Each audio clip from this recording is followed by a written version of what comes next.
Good afternoon, everyone, and welcome to the second in the public lecture series of the Security Studies Network that operates at the University of Ottawa under the auspices of the Centre for International Policy Studies.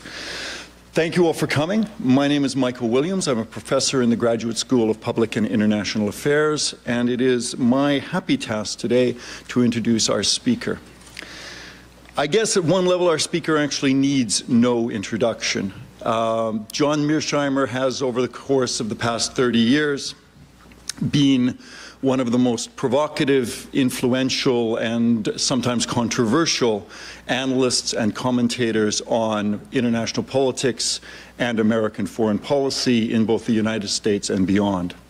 It seems to me that part of this influence arises from the sheer breadth of his work.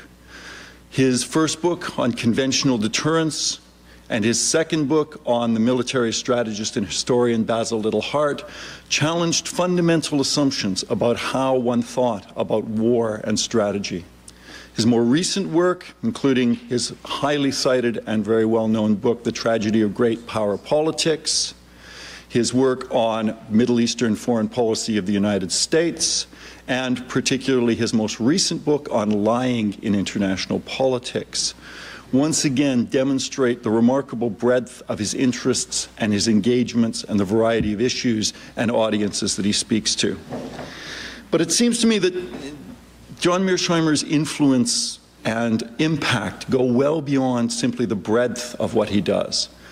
I think it lies, at least in no small part, in the way in which he challenges settled, comfortable assumptions. He's always struck me as somebody who is uncomfortable himself with accepted verities. Whenever people get too comfortable and too common in what it is they all think they know, Mearsheimer pops up to tell them that maybe it ain't like they think it is. And it's this kind of engagement, this critical engagement in the classical sense, that I think combines with his breadth to give his work the remarkable impact that it has had. This is best summed up for me in a profile that was written of him last year by Robert Kaplan in the well-known American intellectual magazine, The Atlantic Monthly, which had one of my favorite titles. It was called Why John Mearsheimer is Right. But there, of course, came a bracket afterwards. It said, about some things, close bracket. And we have the great pleasure and privilege this afternoon of listening to Professor Mearsheimer talk to us about one of those big things, the rise and place of China and its implications for the emerging global order. And we have the remarkable opportunity, I think, to decide on which issues Professor Mearsheimer is right and which issues we might want to put inside the brackets. So, without further ado, please extend a welcome with me to Professor John Mearsheimer.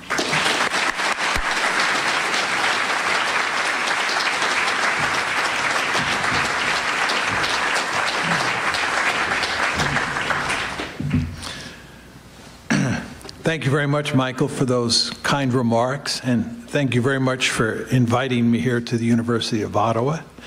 And thank you all for coming out to hear me speak today. The subject I want to talk about is a subject that I believe will dominate how you think about international politics for the next 50 years. And that's true in the United States as well as in China, but I think it's true here in Canada as well. And that's the important question of whether or not China can rise peacefully. And I'm going to make the argument that China cannot rise peacefully. But before I get to the heart and soul of my argument, I want to make two preliminary points.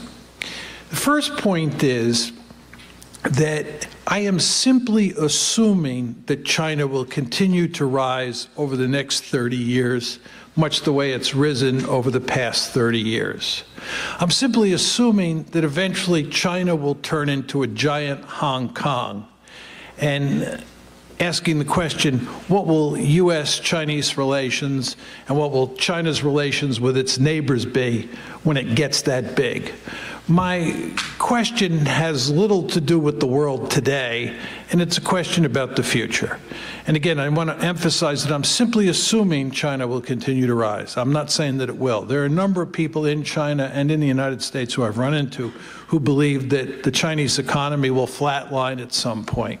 I'm not saying that will or will not happen, just assuming it won't. Second point I want to make is that to answer the question whether China can rise peacefully, it's important to understand that it is essentially a theoretical question.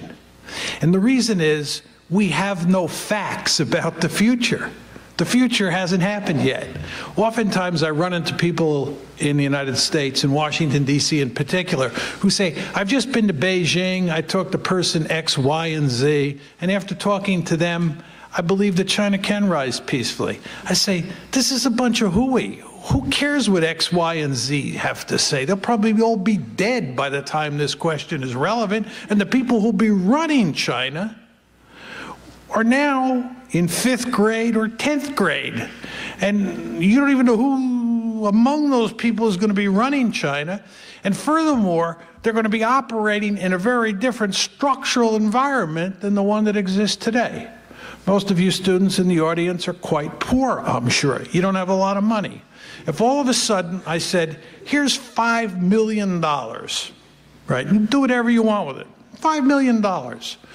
I guarantee you that your behavior would be very different with that $5 million in your pocket than it is with virtually no money in your pocket. What I'm saying is when the structural environment changes, your behavior changes. And what we're hypothesizing here is a situation where the structure that China operates in changes. It becomes a giant Hong Kong. And then the question is, how will the leaders, whoever they are, behave at that distant point in time? And again, we can't answer that question empirically. It's a theoretical question. All this is to say, you need a theory of great power politics to answer the question of whether or not China can rise peacefully. This brings me to my talk. My talk has 3 parts. First part is I'm going to lay out my theory of great power politics. In the second part of my talk, I'm going to give you a synoptic view of American foreign policy from 1783 up until the present. And of course, what I'm going to try and do is convince you that that synoptic view of American foreign policy is consistent with my theory, because I have a deep-seated interest in giving you some confidence that my theory makes sense. Then in the third part of my talk, I'm going to make the argument that China is likely to imitate the United States. In other words, I'm going to try and convince you that China will behave the way the theory predicts, just as the United States behaved the way the theory predicts. And of course, I'll also have to talk about how the United States will react to China. And the argument I'll make is that it's consistent with my theory, and it's consistent with the story I told you in the second part of my talk. Okay, so those are the 3 parts of the talk. Let me start first with my theory, which I'm sure some of you know, but I'll go over in more detail just to make it very clear how I think about great power politics. I start off with 5 simple assumptions about how the world works. First of all, I believe that states are the principal actors in international politics, and there's no higher authority that sits above those states. As many of you know, in international relations speak, we call this anarchy. Anarchy does not mean murder and mayhem. Anarchy is simply the opposite of hierarchy. It says that there is no higher authority of any consequence that sits above states. States are basically like pool balls on a table. Some are bigger than others, for sure, but they are the principal actors, and there's nothing above them. Anarchy, assumption 1. Assumption 2 is that all states have some offensive military capability. Of course, it varies from state to state. The United States, as I don't have to tell you, has an enormous amount of offensive military capability. A country like Israel has significant offensive military capability. A country like Jordan, on the other hand, or Switzerland or Belgium has much less. But the point is that all states have some offensive military capability. Come to the third assumption, which is of great importance, and I want to spend a lot of time talking about because it's central to my argument. And that has to do with intentions. You know, in international relations, we often talk about intentions and capabilities. The second assumption had to do with capabilities. The third assumption has to do with intentions. My argument about intentions is that no state can be certain about the intentions of other states. Now, why is this the case? It is because it is very hard to discern intentions, because intentions are inside the heads of people, and you can't see them and you can't measure them. To give you an example, during the Cold War, the United States dedicated an enormous amount of time and intellectual effort to trying to assess the Soviet threat. We had little trouble figuring out what Soviet capabilities were. We could count the number of armored division equivalents, we could count the number of SS-18s, we could count the number of Bear bombers, you name it, right? Those were material capabilities that you could see, you could know, you could count. We had one whale of a difficult time trying to figure out what Soviet intentions were. And we had huge disagreements. There were many people who argued the Soviet Union is a status quo power. There are other people who argued it was a revisionist power. How could you tell? You couldn't get inside Nikita Khrushchev or Leonid Brezhnev's head and see what those intentions were. It's impossible to tell what intentions are. So my point here is states are uncertain about the intentions of other states. Now, some people don't agree with that, and they think there's enough information in the ether at any particular point in time that you can figure out what those intentions are. My Sunday punch response to that is to say, all right, I'll give you the fact that we can understand what intentions are now. But my response is that we can't know what the future intentions of any state will be. So even if you believe that we can figure out the intentions of a state today, you cannot figure out the intentions of a state in the future. Because again, as I said earlier on, we don't even know who's going to be running Poland or China or Jordan in the year 2015. So you can't know future intentions. Let me give you an example that has nothing to do with international relations that drives this home. It's a depressing example, and it has to do with divorce. As you all know, when any two people get married, they invariably love each other.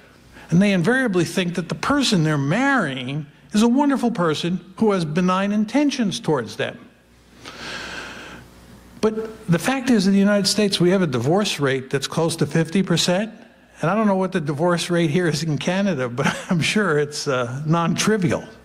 What this tells you is that a lot of people get married thinking that the person they're marrying has benign intentions, when in fact that person over time turns into Attila the Hun and doesn't turn out to be someone with benign intentions. If you ever think about it, it's a very depressing thought. When you get married, you can never be certain that the person you're marrying won't turn out to be someone with malign intentions towards you, for whatever reason. This is the point that I'm making. You cannot be certain about intentions. So I've laid out three assumptions here. One is that there's no higher authority that sits above states. That's anarchy. Two, all states have some offensive military capability, although it varies from case to case. And number three, you cannot know the intentions of other states, especially over the long term. So that's assumption 1, 2, and 3. Assumption 4 and 5 are very straightforward. Assumption 4 is that the principal goal of states is to survive. And the reason that survival is the principal goal, Note now, I did not say it's the only goal. I said it's the principal goal. It's the principal goal because if you don't survive, you can't pursue any other goals. Common sense 101. So survival is the principal goal. And then the fifth assumption is that states are basically rational actors. They're strategic calculators. States are quite good at coming up with reasonably smart strategies for ensuring their survival. That's the rational actor assumption. So those are the 5 assumptions. Now what I do is I take those 5 assumptions, I put them in the blender, and I hit the on switch. And what I get when I do that is I get 3 forms of behavior. In other words, those 5 assumptions, when mixed together, produce 3 forms of behavior. And let me lay them out for you in some detail. First, you get fear. States in the international system fear each other. And here we're talking mainly about great powers. They fear each other. And they fear each other for 2 reasons that will make eminently good sense once I explain. They fear each other, first of all, because there's always a possibility you'll end up living next door to a state that has, 1, a lot of offensive capability, and 2, malign intentions. If you live in Europe in 1900, you can never be sure that that growing behemoth in the neighborhood called Germany won't turn into Imperial Germany or Nazi Germany. So you get nervous. Second reason that states fear each other is if you get into trouble in the international system, and as we say in the United States, you dial 911, you know who's at the other end? Nobody. It's an anarchic system. There's no higher authority. So, 2 dangers. 1, you might end up living next door to a big and powerful state with malign intentions, and 2, there's nobody to call if you get into trouble. Second form of behavior, first was fear. Second is self-help. States quickly figure out that they operate in a self-help system because there is no 911. You have to take care of yourself. Third form of behavior, which is of enormous importance, is that the best way to survive in this system is to be really powerful. The best way to survive in this system, to put it in colloquial terms, is to be the biggest and baddest dude on the block. As I like to say when I speak about this subject in America, how many of you go to bed at night worrying about Canada or Mexico attacking the United States? The answer is nobody does. Why? Because we are so powerful, nobody would dare think about attacking us. We are surrounded by weak neighbors to our north and our south, and we have fish to our left and our right. This is an ideal strategic situation if you're interested in surviving. You want to be really big and really powerful. When I grew up as a boy in New York City, and I was out there on the playground, I was kind of weak and meek, and I fell prey to bullies. I used to dream about being Floyd Patterson. Most of you are too young to remember who Floyd Patterson was. He was the heavyweight boxing champion of the world at the time. I wanted to be Floyd Patterson out there at recess. Why? Because that was the best way to survive on that playground. Nobody would have dared fool around with me if I were really big and muscular instead of small and weak. So the name of the game, if you're interested in surviving in an anarchic system where you can't be certain about the intentions of other states, and those states may have a lot of military capability, is to be really powerful. It's not because you like pounding out other states or being an aggressor just for the sake of being an aggressor. It's because it is the best way to survive. Now, what does it mean to be the most powerful state in the system? I think it means that you want to be the hegemon. But to say you want to be the hegemon doesn't tell you very much. You have to unpack that a bit. I think the best way to survive is to be a regional hegemon. You cannot be a global hegemon. The globe is simply too big and there's too much water. The United States of America has gotten itself into a whole heck of a lot of trouble over the past 20 years. I'm sure most of you have noticed this, all right? We've gotten ourselves into a whole heck of a lot of trouble because we've had these dreamers running the ship of state who believe that we can be a global hegemon and run the world. Can't do it. You end up in places like Afghanistan and Iraq, and the ending of those stories is not happy, right? But you can be a regional hegemon. You can dominate your region of the globe. So my argument is that the best way to survive is, number one, be a regional hegemon. And number two, make sure, to put it in Pentagonese, that's a foreign language, make sure you do not have a peer competitor. What does that mean? Make sure that there's no other state in the international system that is a regional hegemon. Now, you're probably saying to yourself, why does it matter to the United States if China's a regional hegemon or Germany is a regional hegemon? It all revolves around the concept of freedom to roam. Now you're saying to yourself, what is he talking about, freedom to roam? Have you ever wondered why the United States is wandering all over God's little green acre, sticking its nose in everybody's business? It's not simply because the United States is so powerful. It's also because we are free to roam. And we are free to roam because we have no security threats in our own backyard. And what the United States cares about greatly is not allowing a situation to develop where a country dominates Asia or dominates Europe the way we dominate the Western Hemisphere, because it will then be free to roam. Think about the United States and Asia roaming up and down the Chinese coast, troops stationed right off the Chinese mainland, aircraft carrier battle groups steaming into the waters right off the Chinese coast, American aircraft running up and down the Chinese coast. Think about all the troops we have had since 1944 in Europe and keep there today, right? We're free to roam. We don't have to worry about security threats here. What is an ideal situation from an American point of view is to have a situation where China or Germany or the Soviet Union have to worry about threats in their backyard so that they're not free to roam. So my bottom line in my theoretical discussion is that the best way to survive in the international system is to, number one, be a regional hegemon, dominate your region of the globe, and two, make sure that nobody else dominates their region of the globe the way you dominate yours. Those are the two goals. Now, I want to give you a synoptic view of American foreign policy since 1783. When the United States first got started, in the late 1700s, it was comprised of 13 measly colonies strung out along the Atlantic seaboard. The Founding Fathers and their successors marched across North America to the Pacific Ocean.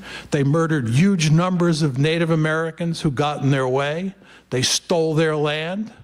What is today the southwest of the United States, we stole from Mexico. As you Canadians know, we had our gun sights on you throughout most of the 19th century. In 1812, we paid you a visit because we wanted to make you part of us. You worried throughout the century that there would be a return visit. One of the main reasons that Ottawa is today the capital of Canada and it's not Toronto is that Ottawa is far away from the border with the United States and Toronto was right up next to it. And you did expect us to pay a return visit, and for good reason. You knew we had a voracious appetite. You understand that there's no country in modern history that has a record of conquest that even comes close to approximating ours. And we were not only interested in coming to the north and taking you over, we were also interested in going further south. And in fact, we'd own all the Caribbean now if it hadn't been for the slavery issue.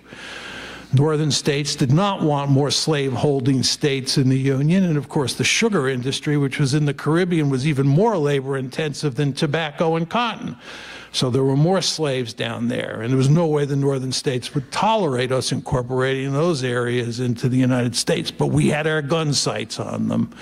We wanted to establish hegemony in the Western Hemisphere. And the best way to do that, the first thing we had to do was we had to carve out this powerful state. And of course, that was done by 1853 with the Gadsden Purchase, which was the last conquest of, or acquisition of territory here in North America.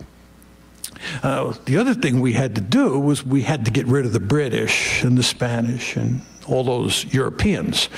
As many of you know, in 1823, old President James Monroe told the Europeans, in no uncertain terms, this is our hemisphere. We're not strong enough to throw you out now. We're eventually going to throw you out. And after we throw you out, you're not welcome back here, because this is our hemisphere. In 1898, with the Spanish-American War, we finally finished the deal. We threw the Spanish out, and we were a regional hegemon. First regional hegemon in modern history. We dominated and continue to dominate the entire Western Hemisphere. Now, as I told you, great powers have two goals. One is to establish regional hegemony, and number two, make sure you don't have a peer competitor. Fortunately, there were no potential peer competitors in the 19th century when we were in the process of establishing hegemony here in the Western Hemisphere. But in the 20th century, there were four potential peer competitors: Imperial Germany, Imperial Japan, Nazi Germany, and the Soviet Union. As you all know, the United States played a critical role in putting all four of those countries on the scrap heap of history. We entered World War I in April 1917 at a point where it looked like Germany might actually win the war. And we played an important role, certainly not the key role, but we played an important role in helping to finish off Kaiser Bill and company. Then in World War II, we basically beat the Japanese single-handedly. In fact, it was with our left hand, and we were right-handed. And we played a key role in defeating the Nazi Germany, but of course the Soviet Union played the most important role there, but we helped. And then during the Cold War, we played the central role in containing the Soviet Union. And in 1989, 1990, 1991, when the Cold War was ending and the Soviet Union was going down the toilet bowl, we helped usher it away. Very glad to do that. The United States does not tolerate peer competitors. It's always glad to get rid of them.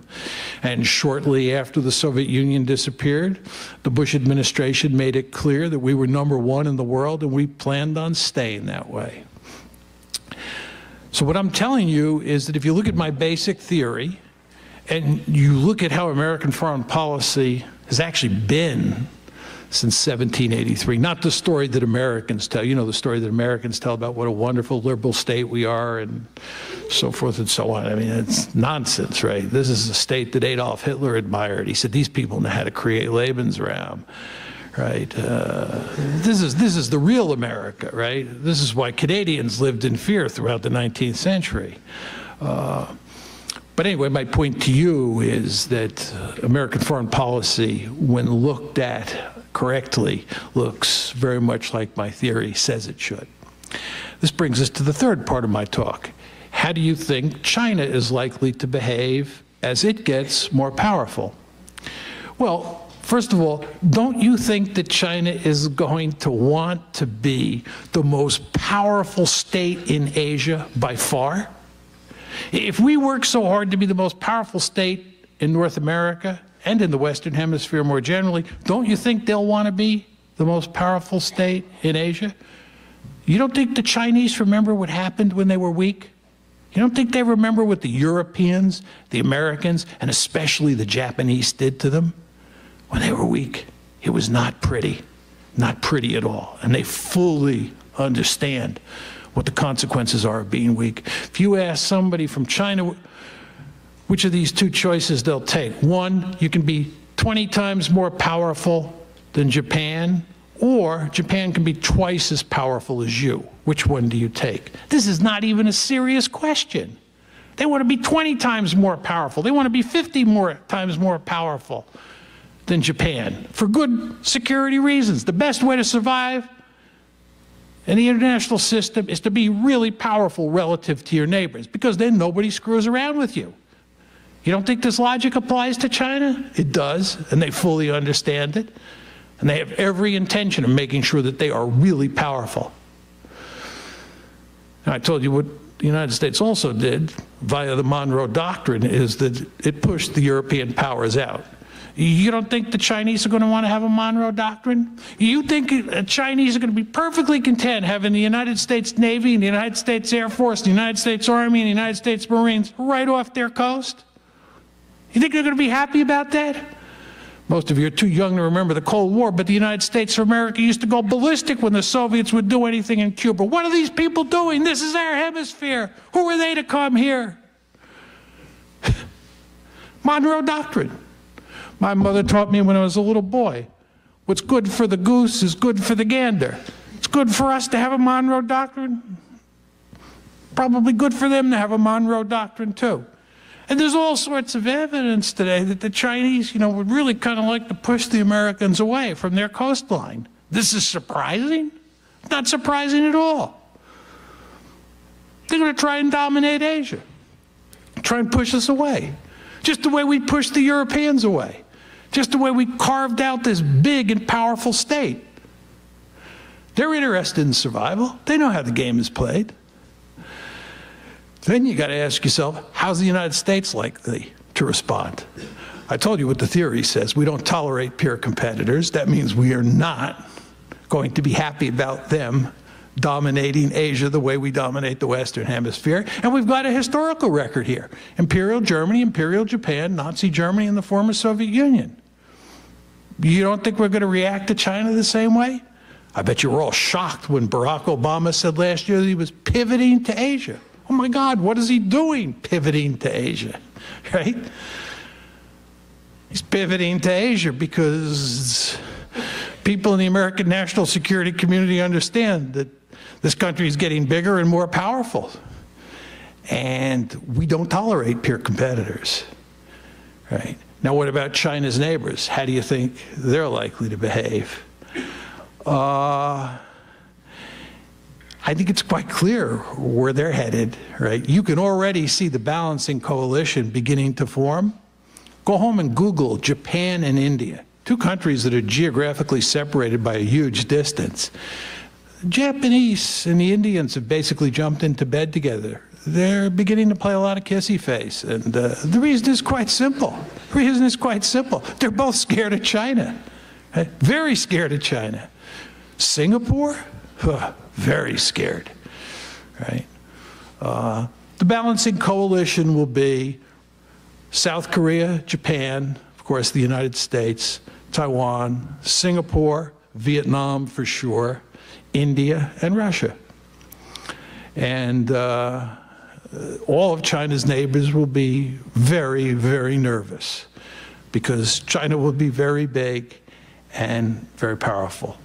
So my argument is that what you're going to get is you're going to get an intense security competition between China on one hand and the United States combined with China's neighbors on the other.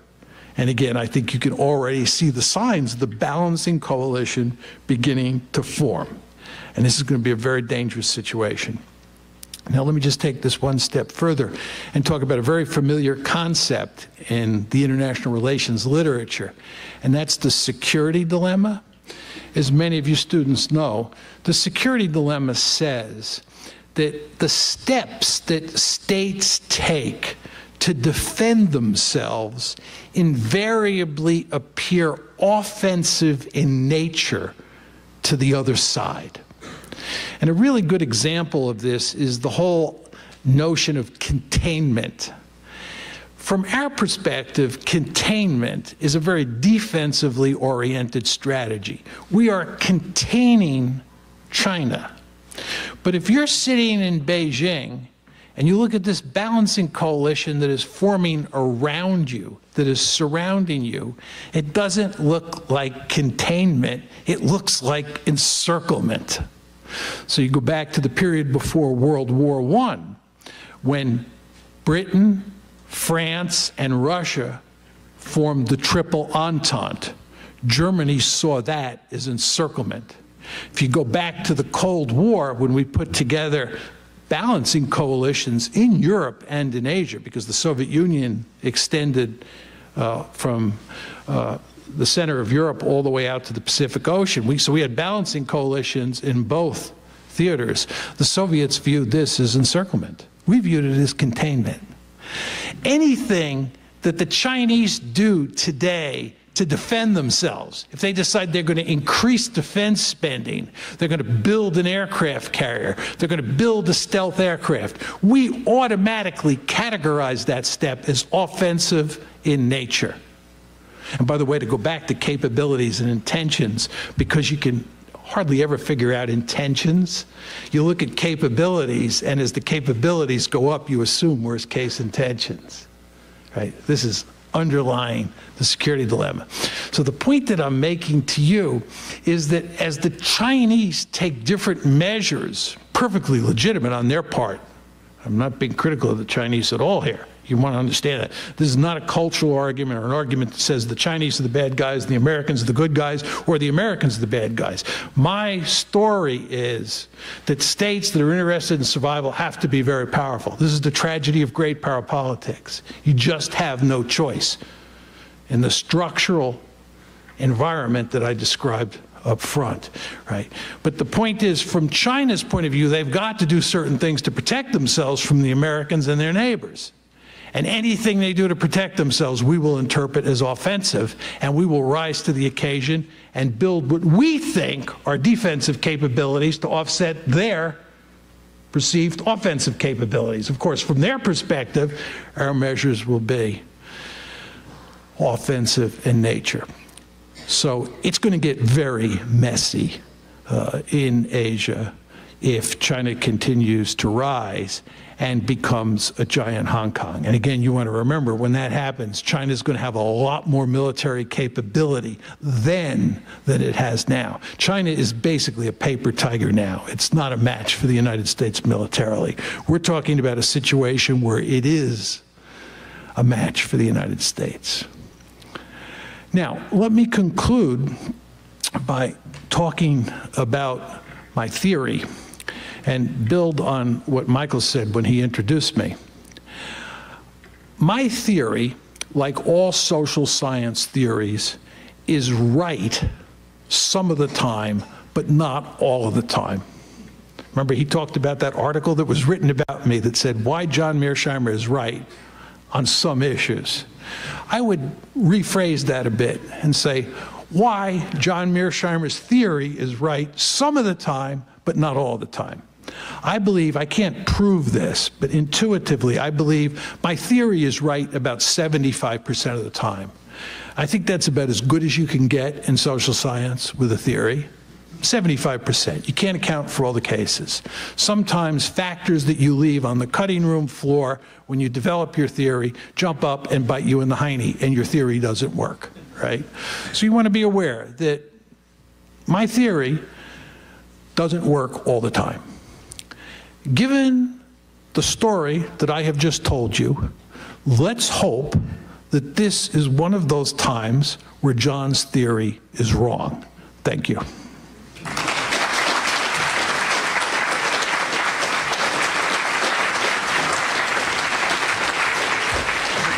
Yeah. Oh, sure. You run your own session, yeah? Great.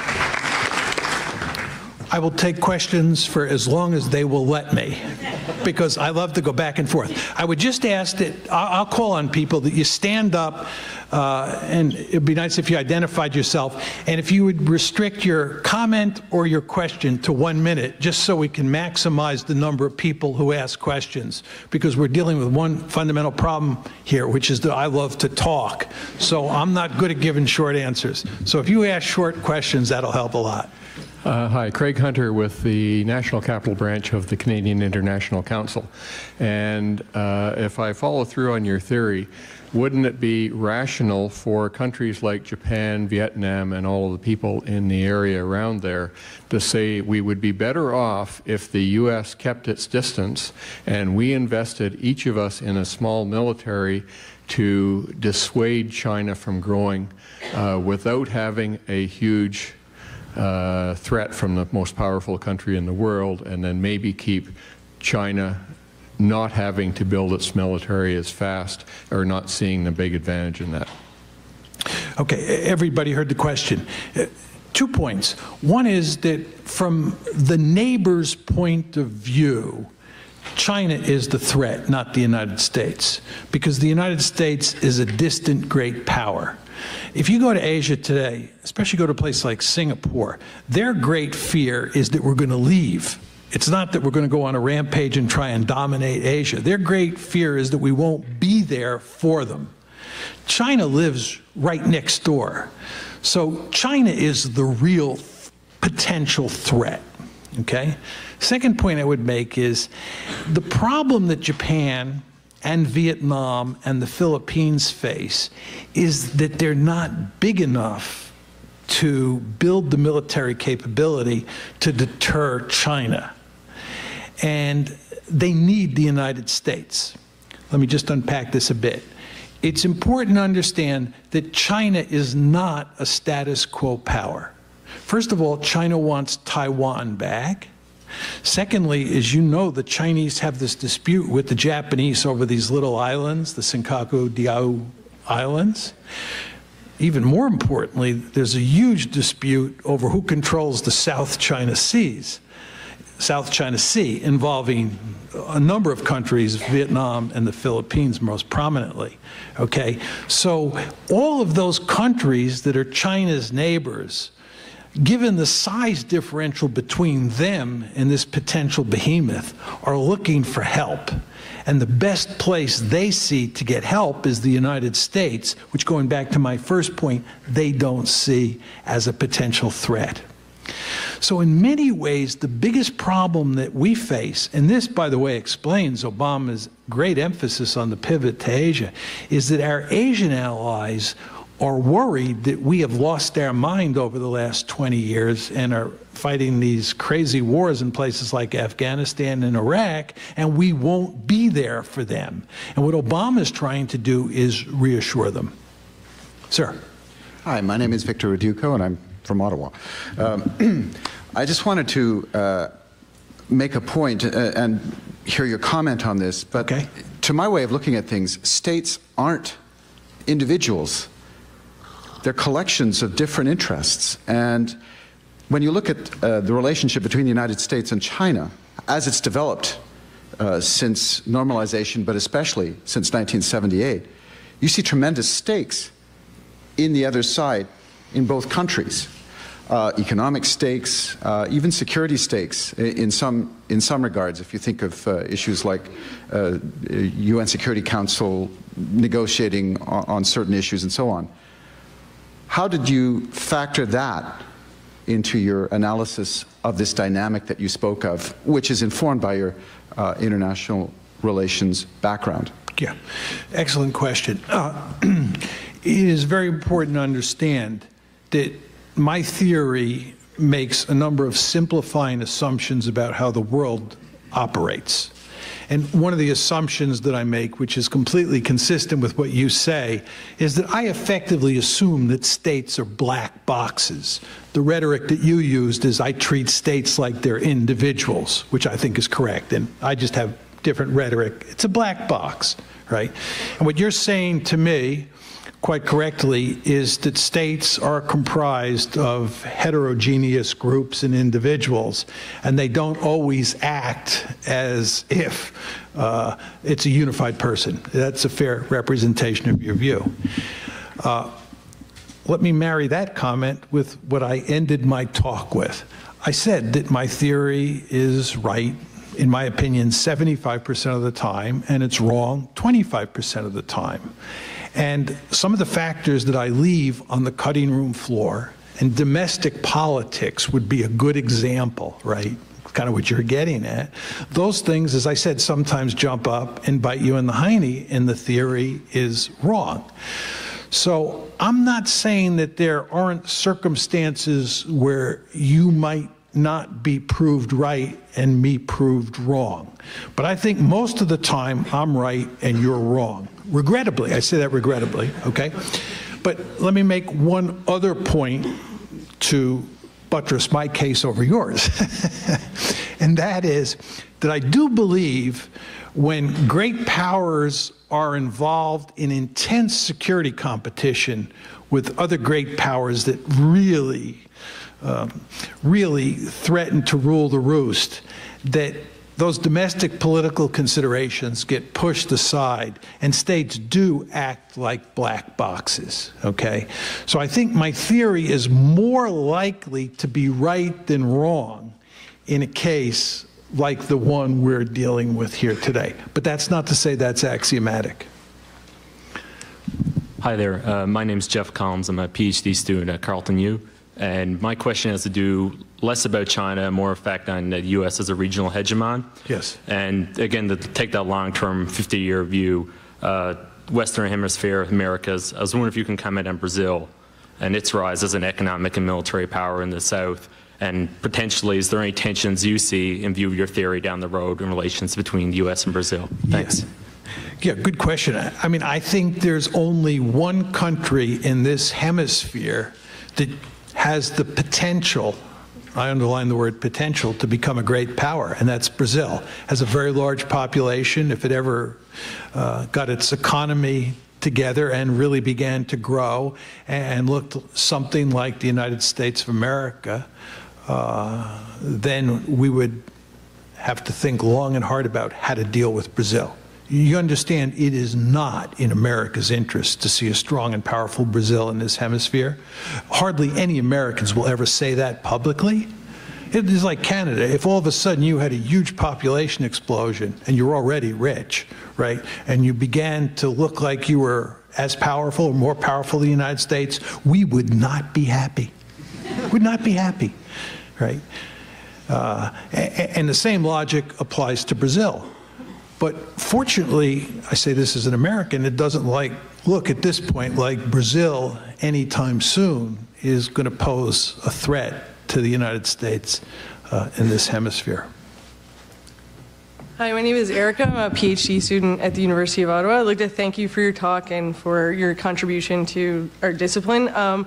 So we can all just kind of like accept your assumptions, and that's what the discussion is today. So taking into consideration all the assumptions of neorealism, can you speak a little bit about like the empirical or current situation of Chinese-Canadian economic relations? Because although like economics is kind of divorced from security in your view, it still does inform like material capabilities. So I was just wondering, like, the Chinese move into North America through the economy and specifically the Alberta oil sands, and like your view on like the American kind of what the response would be, or Yeah. There are a number of questions bundled up in your question, or a number of issues bundled up in your question, and let me try and parse them out and deal with them.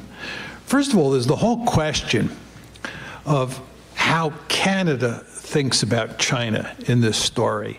I usually don't talk about Canada, I usually talk about Europe in this regard, and let me just digress for a second here.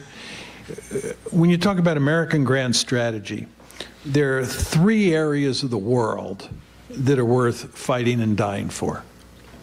One is Europe, two is Northeast Asia, and three is the Persian Gulf. Those are the three areas that matter. The first two areas, Europe and Northeast Asia, matter because that's where great powers are. The third area, the Gulf, matters because that's where oil is, okay? Historically, Europe has been our #1 priority. Always been our #1 priority. We were attacked at Pearl Harbor on December 7th, 1941 by Japan.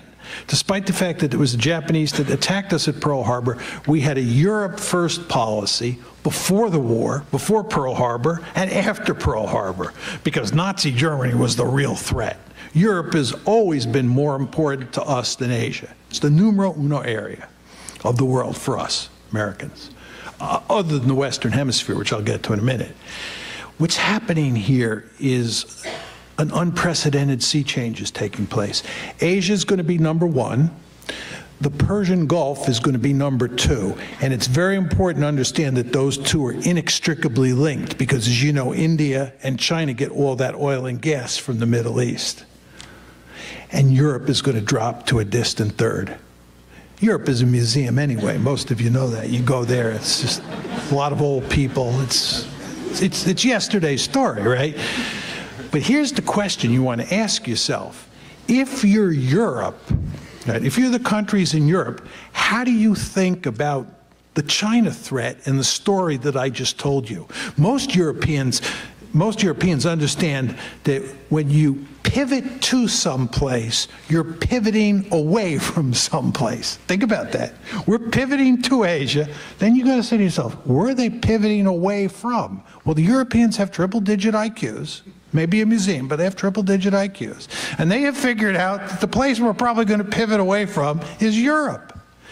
So the question is, are they going to help us in Asia? Not a chance. A bunch of Europhiles will tell you, oh yeah, they're going to help us, but they're not going to help us. These people are bankrupting themselves. The great fear is that they're going to drive themselves off a cliff with the euro, you know, sometime in the next couple of years. The idea that they're going to build military forces and go to Asia with it, it's not going to happen, right? The United States is going to be in Asia. I told you what the balancing coalition looks like, right? You can already see signs of it. This then, to go back to this excellent question, raises the issue of what is Canada going to do, right? Are you going to be with us, right? You going to Asia? You building ground forces? You building air forces? You building naval forces? Or are you going to free ride? You going to free ride, right? See, I think a good case can be made, just to go over to the Europeans again. The smart thing for the Europeans to do is not get involved, trade with the Americans, trade with the Asian countries, China included, and just get rich. States are selfish actors. You all know that, right? I hope you do. But states are selfish actors, and they want to get rich so you all can get rich, right? You don't want to go fight wars in Asia. Let the Americans do the dirty work, right?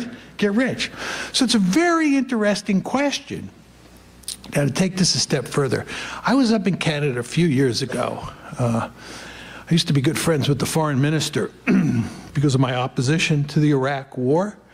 And I came up here a couple times, and I remember I was talking to somebody one night who was telling me how cozy the Canadians were getting with the Chinese and how he expected that relationship to increase with the passage of time. And I said to him at the time, I said, if China continues to rise, you better be very careful, because that will drive the United States stark raving crazy, right? This is the freedom to roam argument. The United States does not want China roaming into the Western Hemisphere. This gentleman asked me the question about Brazil. Let's hypothesize a situation where Brazil gets really powerful and Brazil invites China to build a base or station naval forces in Brazil. You don't think that can happen? Just look at where we are all over the planet, right? It could happen. That would not make us happy. It would not make us happy if Canada got too close to China, right? But then again, you want to think about what Canada's role will be if my story is correct. And again, as I said to that gentleman, I said in my concluding comments, I may be wrong. This brings me to my final point, just about economic interdependence. I've given this talk, I had guessed 35 times in China. And the argument that's always used against me, first and foremost, there are three arguments used against me. One is China won't grow. Two is that China's a Confucian culture. They'll rise peacefully because of Confucian culture. I don't pay attention to those arguments. The main argument used against me, the serious one, is economic interdependence, right? And this is embedded in the question that was just asked me. And this is the argument that the United States and China, right, and China and its neighbors have such economic interdependencies that there's no way they can fight a war, because who in their right mind would kill the goose that lays the golden eggs? So when you talk about theories that might undermine my theory, economic interdependence theory is oftentimes the #1 argument. In the interest of letting these gentlemen ask questions, I won't tell you why that theory is wrong. Well, thank you, Professor Mearsheimer. That's actually my question. All right. So my name is Marko Papic, and I work for BCA Research, which is based in Montreal, so we came down here to hear you talk. And our clients are sovereign wealth funds, central banks, and large institutional investors. And I'm the social science guy in the room with a bunch of economists. And I've been telling this story for basically now 2 years, almost verbatim. And the one challenge I have from our clients, who are of course mostly investors and they make a lot of money off of China, and a lot of them are in Singapore, including central banks and again sovereign wealth funds, they tell me, look, I mean, over the past 10 years, our trade with China has increased 4 or 5 times, whereas our trade with the US has remained stagnant.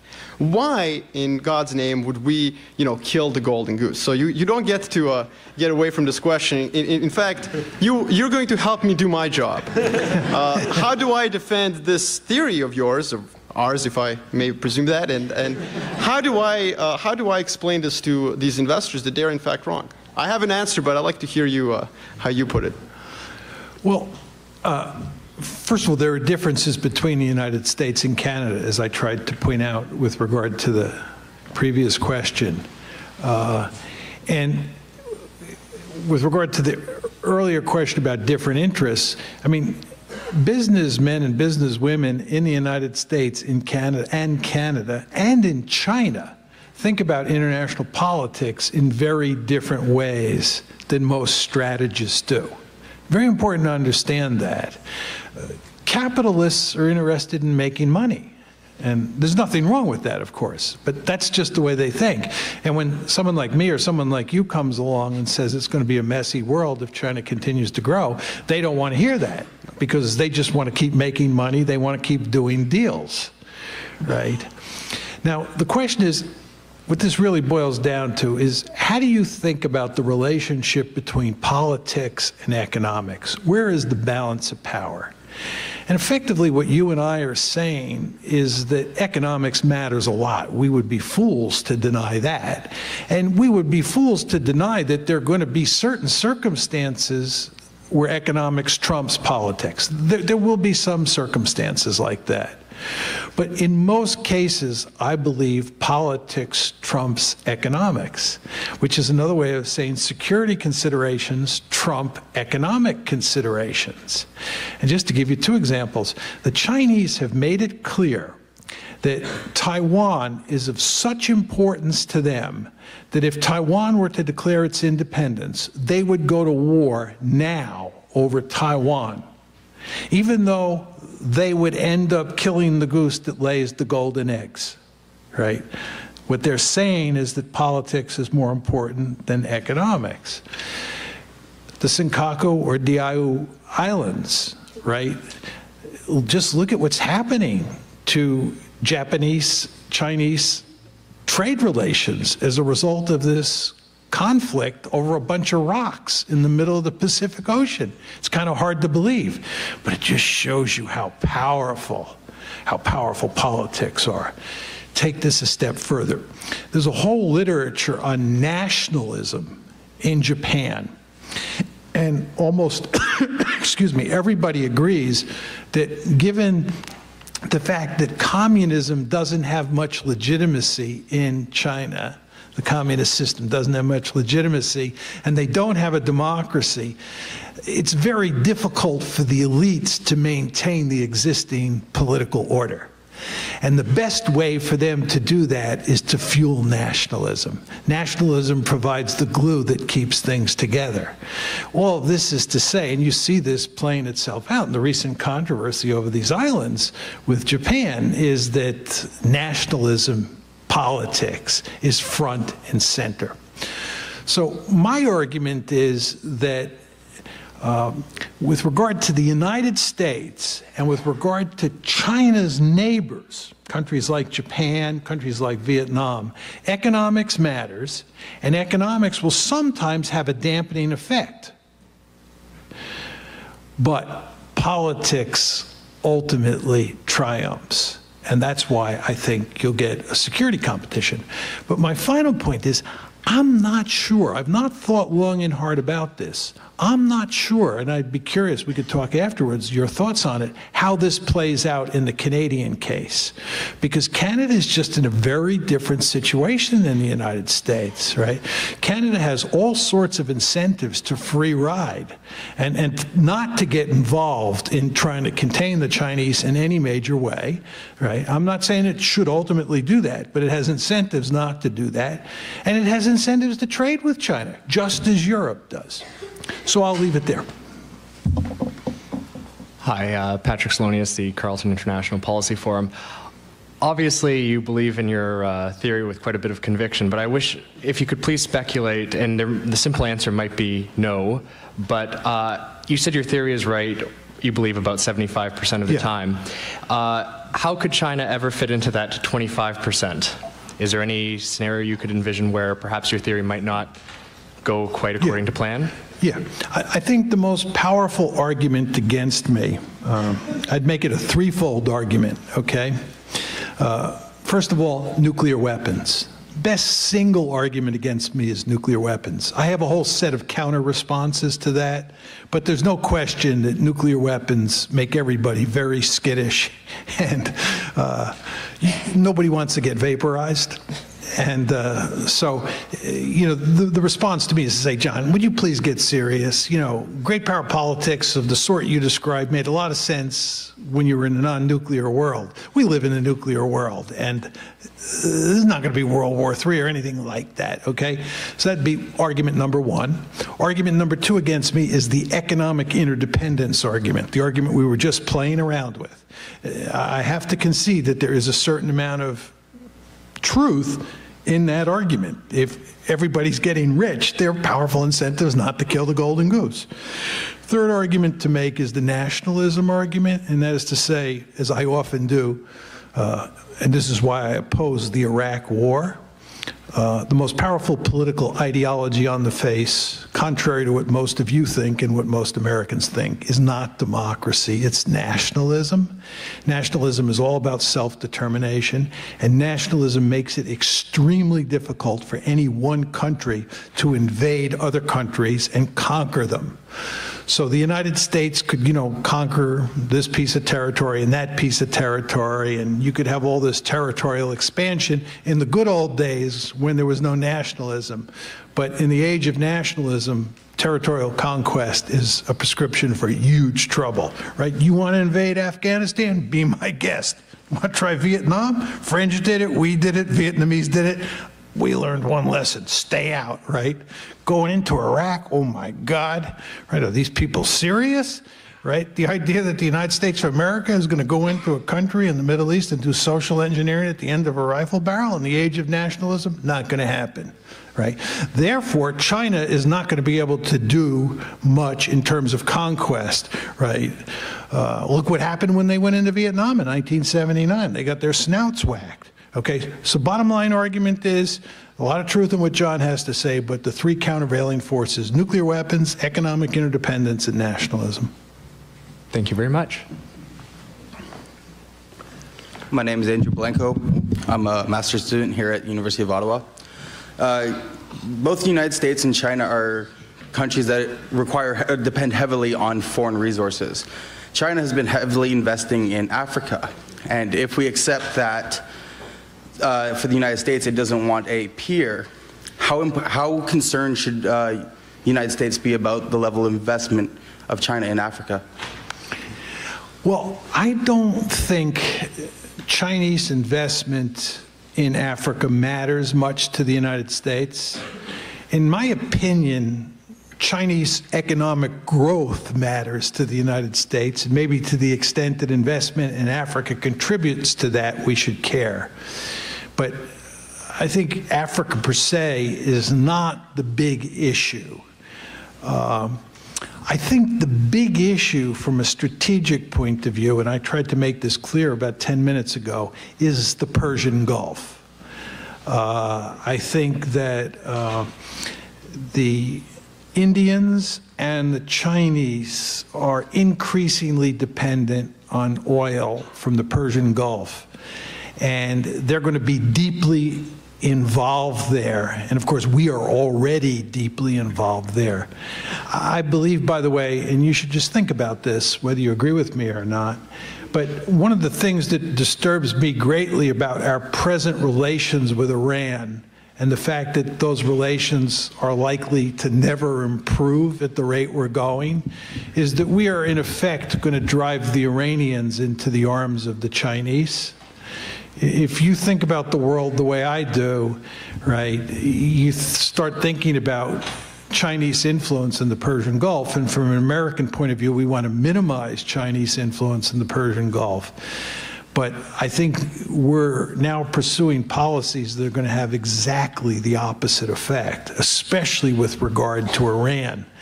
So I don't see Africa, right, which has never been an important strategic area for the United States, right, as the key in the story. I think the Middle East, and the fact that the Middle East and Northeast Asia or East Asia are inextricably bound like that, is the key story.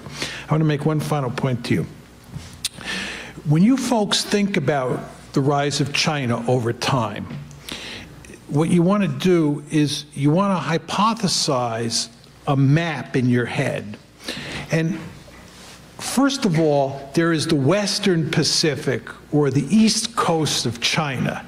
This is where you have the South China Sea, Taiwan, South Korea, Japan, you know that area. That's where we the Americans are going to have our greatest problems with the Chinese. As they get more and more powerful, that is the bailiwick that they control.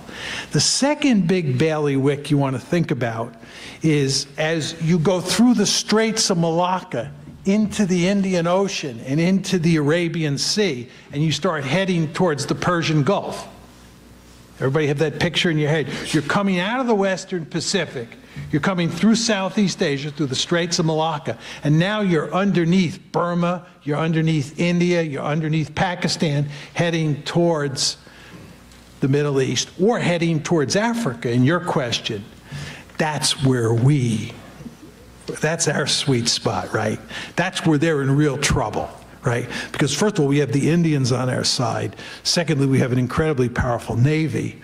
And they've got to get their goods and resources from Africa back to China, right? And from the Persian Gulf back to China. And that's where they have problems. And of course, to stick with the map, this is what drives them up into Central Asia. Because Central Asia is land that abuts China, and therefore you don't have to come underneath through the Indian Ocean. So even if they invest in Africa and in the Middle East in a really big way, until they have a Navy that can project power, right, we basically have the upper hand once you're outside of the Western Pacific. Speaking of cartography, Nisa Malley, graduate student at the University of Ottawa, the concept of regional hegemony seems to assume that naval routes are going to remain constant.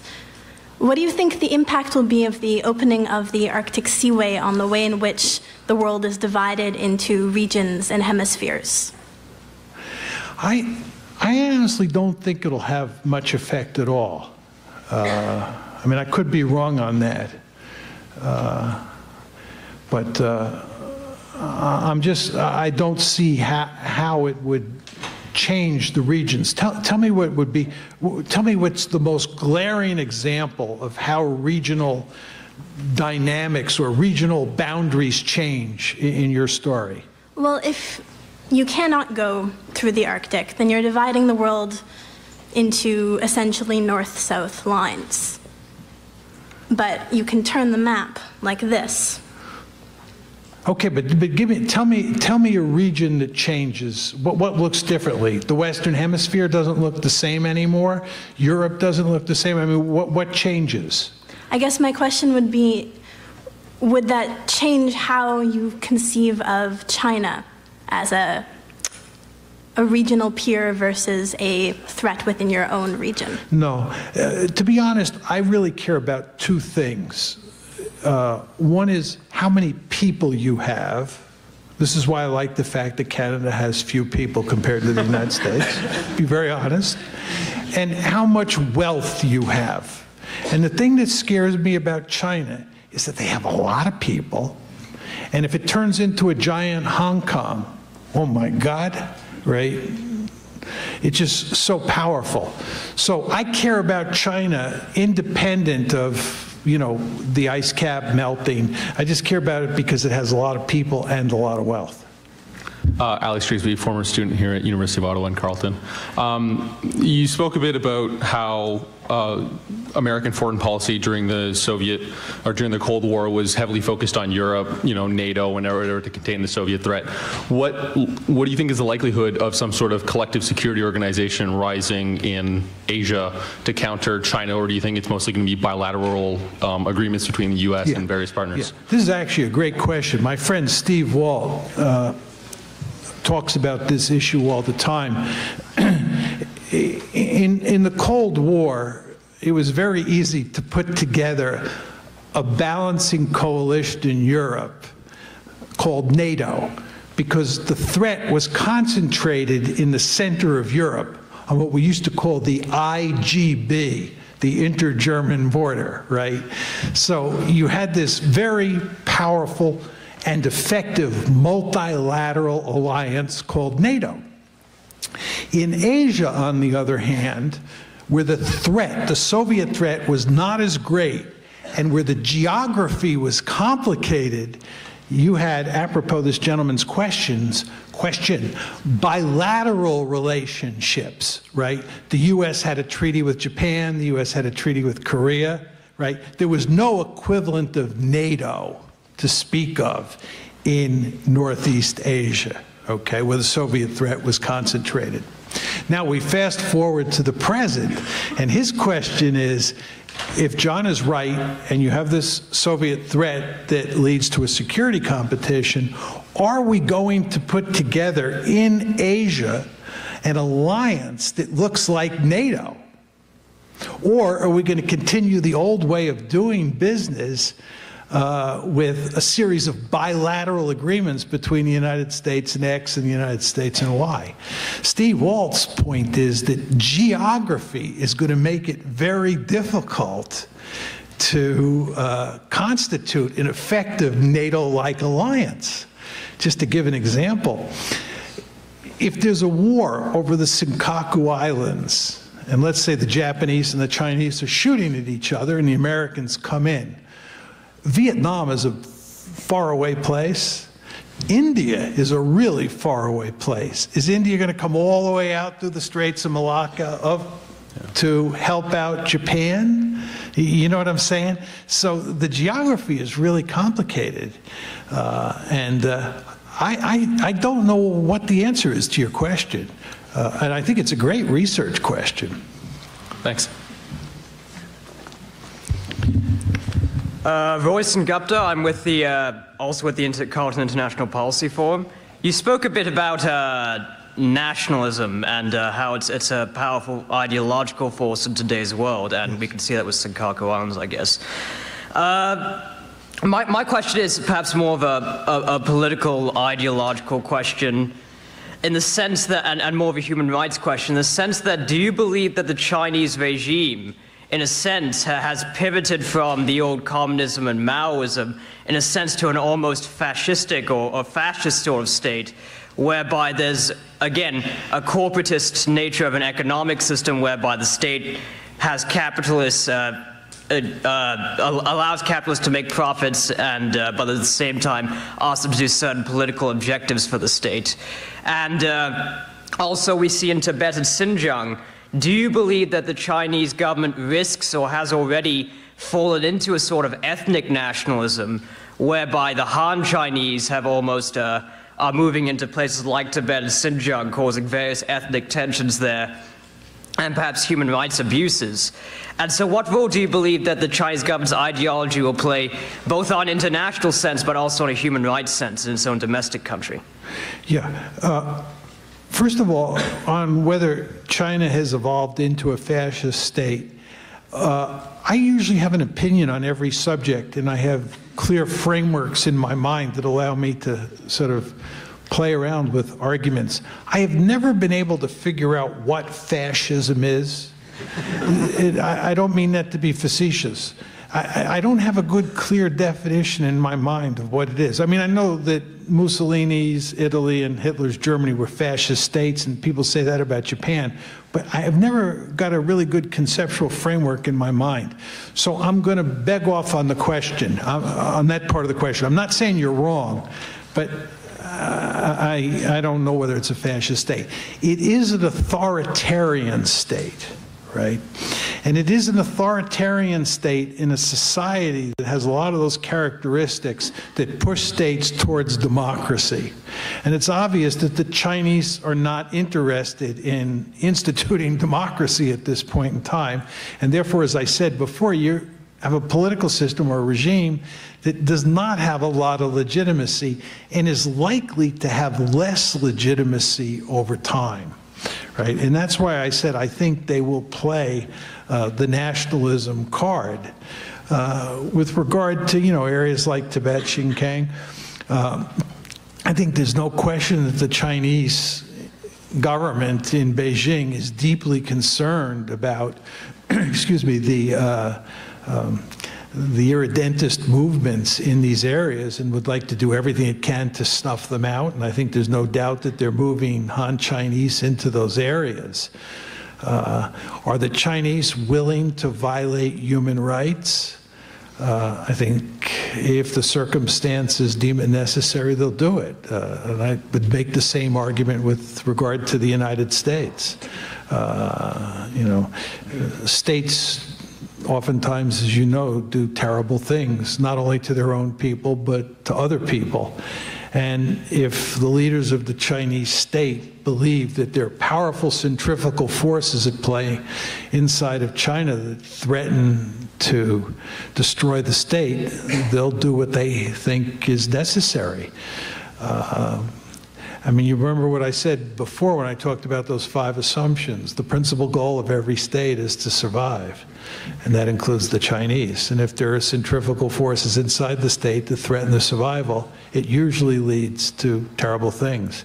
I actually attended a talk yesterday at the University of Chicago on mass murder. It was somebody who was writing a dissertation on the causes of mass murder.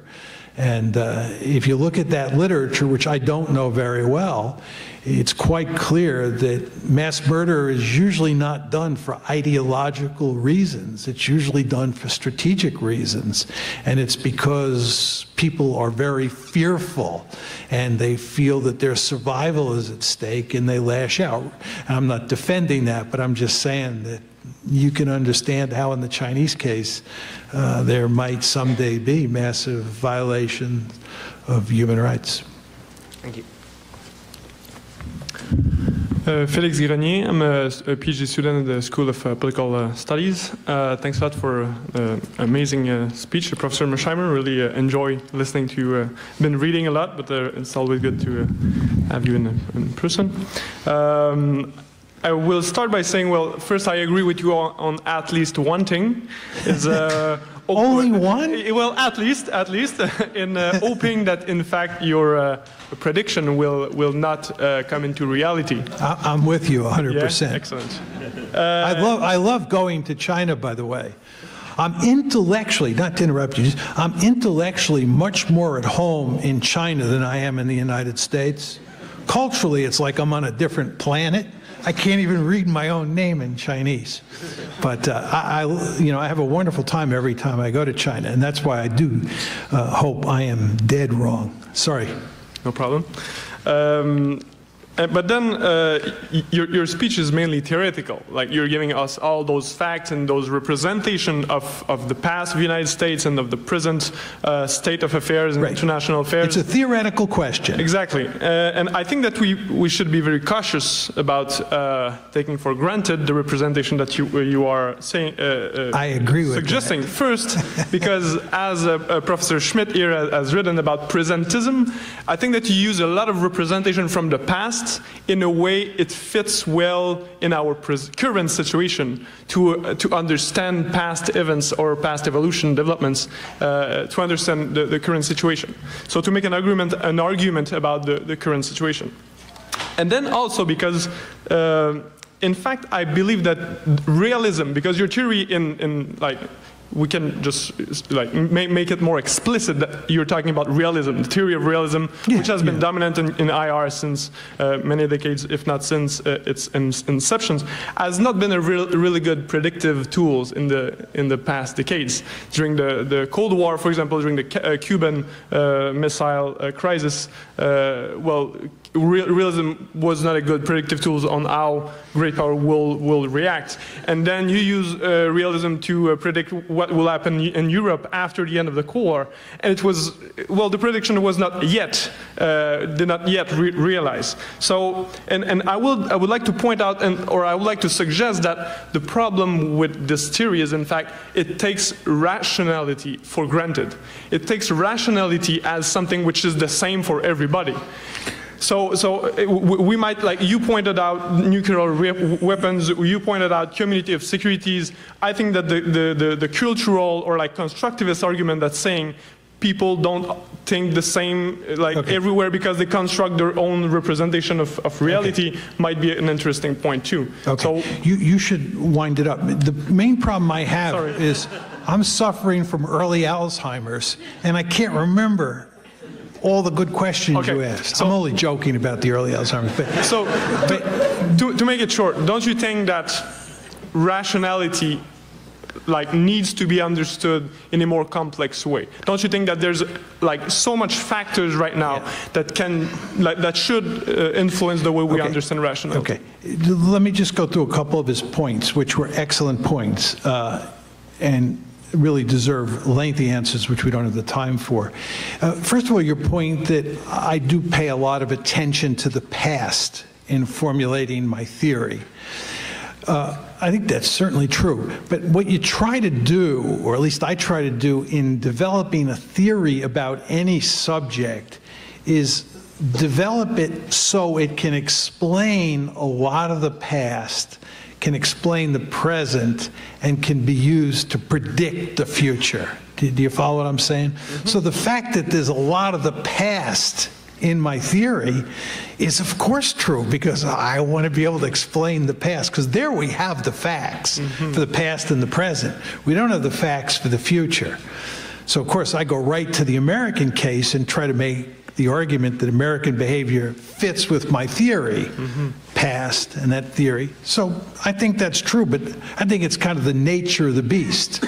But the only place where that would not be true is if you were a strategist or theorist in 1948 and you decided to study nuclear deterrence, right? We don't have, excuse me, much history of nuclear weaponry, so you're kind of starting fresh. But that's not true of me.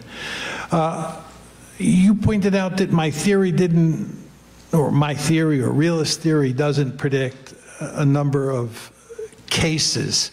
You talked about the Cuban Missile Crisis, you talked about the future of Europe. As I've tried to make clear here, there are cases that my theory doesn't account for, or there, to put it in slightly different terms, cases where states act in ways that contradict my theory. And I don't dispute that. With regard to the future of Europe, I don't think that's true. I think I have been unfairly criticized on that one. Not by you, of course. But I think, in fact, I think I can make the argument that I was basically right about Europe. But let's just say you're right. The point is that the theory doesn't always work. And this brings us to his third point about rationality. I think of all the assumptions in my theory, the one that is the weakest is the rational actor assumption. After having lived in the United States for the past 20 years, I'm beginning to wonder about that theory. No, to be serious, I think that states sometimes do not act strategically, and I think that in large part accounts, that rational actor assumption, in large part, failure of the rational actor assumption, it counts in large part for the, what I call 25% of the cases. I think that you're right. Thanks. And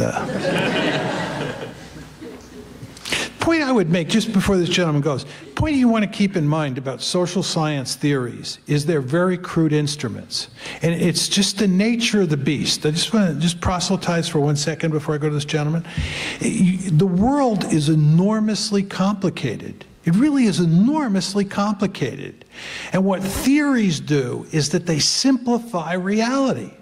The beauty of dealing with me, right, is not whether I'm right or wrong. The beauty of dealing with me is that I have a very simple theory that you can grasp, and you can figure out why you agree with me or disagree with me. Right? And that allows you to think about this incredibly complicated world in more helpful ways. Again, I'm not saying that you then agree with me and that helps you think about the world, but it helps you figure out in your own head how you think about the world. Because I believe that I force you to think about what factors are most important, just like the previous gentleman who wanted to fight with me on the rational actor assumption. That's exactly what you want to do.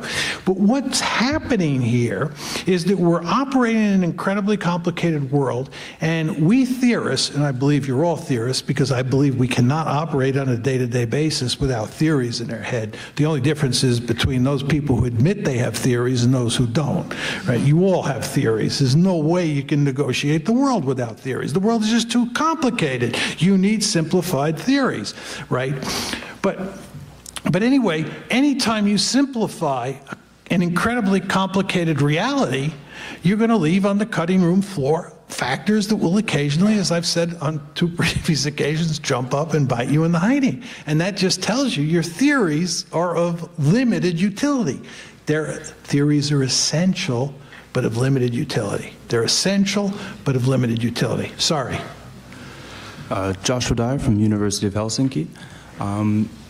I was wondering if you could sort of elaborate on how your theory helps us understand what we can predict in the future or what to know to expect from the future of Chinese-Russian relations.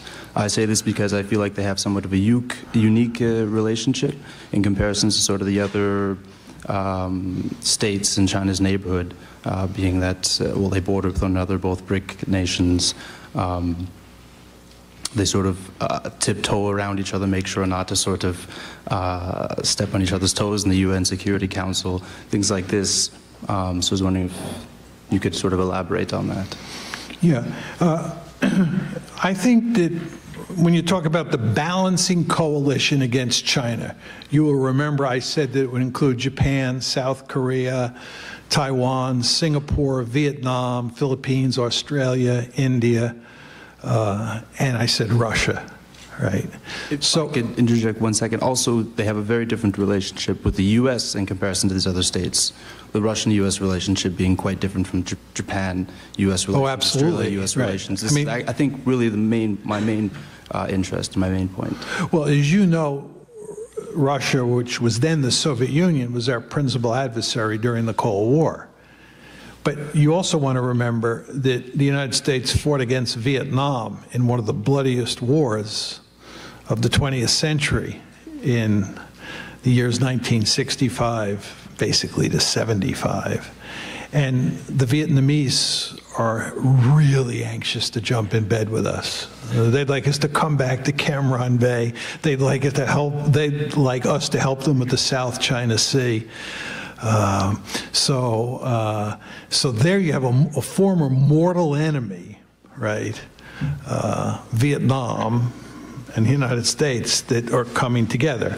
And I believe, as is evidenced by my description of what I thought the balancing coalition will be, that the United States and Russia will be allies against China. It has to do with geography, right? Russia shares a border with China. They almost fought a war in 1969 along the Ussuri River over a border dispute. And I think that as China continues to grow and it begins to push out, it begins to throw its weight around in the neighborhood, the Chinese will end up facing both the United States and Russia in this balancing coalition. You don't see that now, right?